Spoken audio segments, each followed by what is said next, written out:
العلم الجزائري كيتسالى وسط كازا نورمال تحت حراسه امنيه. هما خلاو البروتوكول الامني ومشاو وسمعوا بالدراجين.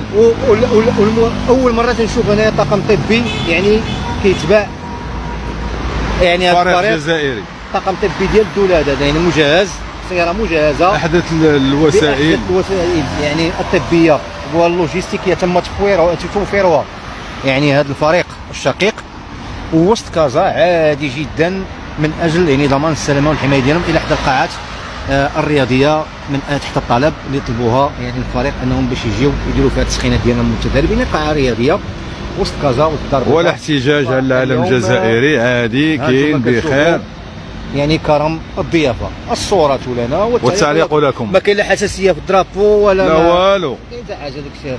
شوف الرياضه الدرابو ديال المغرب راسخ عبر التاريخ وعبر وكنتسناو شي حد، ولكن كما كتشوف ما كاين لا حساسيه عادي باش تعرف. الحراسه الامنيه الطاقم الطبي موفرين لهم جميع.